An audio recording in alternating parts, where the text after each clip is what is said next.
সুপ্রিয় সম্মানিত মৎস্য খামারি ভাই ও বন্ধুরা, আশা করি সকলেই ভালো আছেন। দেশ ও দেশের বাইরে থেকে যারা আমার আজকের নতুন বছরের নতুন ভিডিওটি দেখছেন তাদেরকে জানাচ্ছি আন্তরিক শুভেচ্ছা ও অভিনন্দন। আজকের ভিডিওতে আপনারা এখন যে মাছের পানাগুলো দেখছেন এগুলো হলো থাই সরপুঁটি মাছের পানা। আপনারা যারা সরপুঁটি মাছের পানা চাষ করতে চান তাদের জন্যই আমাদের আজকের ভিডিও। তাই ভিডিওটি কেউ কেটে কেটে না দেখে অবশ্যই সম্পূর্ণ দেখবেন। তো চলুন মূল ভিডিওটি শুরু করা যাক। এই মাছগুলি কিন্তু আপনারা চাইলে বাংলা কাপ জাতীয় মাছের সাথে মিক্সচারভাবেও চাষ করতে পারবেন। আর সরপুঁটি মাছ কিন্তু দেখতে যতটা সুন্দর, খেতে অনেকটা সুস্বাদু। আর এই মাছগুলোর প্রচুর চাহিদা।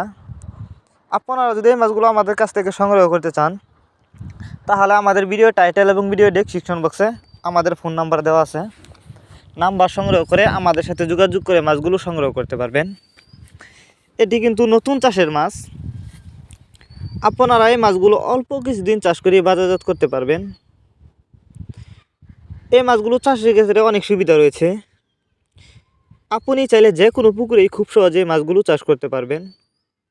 আর এই মাছগুলো আপনারা চাষ করে অল্প কিছুদিন চাষ করে কিন্তু মাছগুলো বাজারজাত করতে পারবেন, কারণ এগুলো বড় সাইজের সরপুঁটি মাছের পোনা। আর যারা পুঁটি মাছের রেণু চাষ করতে চান তারা চাইলে রেণু আমাদের কাছ থেকে সংগ্রহ করতে পারবেন। আমরা বাংলা কাপ জাতীয় মাছ থেকে শুরু করে ক্যাটফিশ জাতীয় মাছের ছোটো বড় মাছের পোনায় সরাসরি হোম ডেলিভারি দিয়ে থাকি। যারা আমাদের ঠিকানায় এসে নিতে চান তারা চাইলে আমাদের ঠিকানায় এসেও নিতে পারবেন। আমাদের যোগাযোগের ঠিকানা ময়মনসিংহ 30 দলা।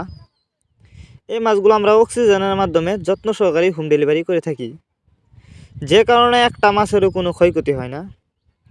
দেখতেই পারতেছেন এই মাছগুলো একটি ট্যাঙ্কিতে রাখা হয়েছে, কারণ আজকে আমরা এই মাছগুলো হোম ডেলিভারি করব। আর মাছগুলো কিন্তু এক ক্যাটাগরির, কোনো বড় ছোটো নাই। এই মাছগুলো যারা বায়োফ্লক পদ্ধতিতে চাষ করতে চান তারা চাইলে মাছগুলো বায়োফ্লক পদ্ধতিতেও চাষ করতে পারবেন। আমরা যে কোনো মাছের পানায় সর্বোচ্চ কম দামে বিক্রি করে থাকি। আর এই মাছগুলো কিন্তু অল্প সময়ে চাষ করে লাভবান হওয়া যায়। দেখেন ভিউয়ার্স, এই ছিল আমাদের আজকের ভিডিওটি যদি আপনাদের কাছে ভালো লেগে থাকে তাহলে অবশ্যই ভিডিওটিতে একটি লাইক দিয়ে দিবেন। আর যারা এখন আমাদের ইউটিউব চ্যানেলটা সাবস্ক্রাইব করেন নাই, এরকম মাছ চাষ সম্পর্কে নিত্য নতুন ভিডিও পেতে আমাদের ইউটিউব চ্যানেলটি সাবস্ক্রাইব করুন। যারা আগে থেকে সাবস্ক্রাইব করে রেখেছেন তাদেরকে অসংখ্য ধন্যবাদ। আর ভিডিওটি বেশি বেশি করে মৎস্যচাষী ভাইদের কাছে শেয়ার করুন। ভিডিওটি আপনাদের কাছে কেমন লেগেছে অবশ্যই কমেন্ট করে জানিয়ে দিবেন। দেখা হচ্ছে আরও একটি নতুন ভিডিওতে। ততক্ষণ পর্যন্ত সবাই ভালো থাকবেন। ধন্যবাদ।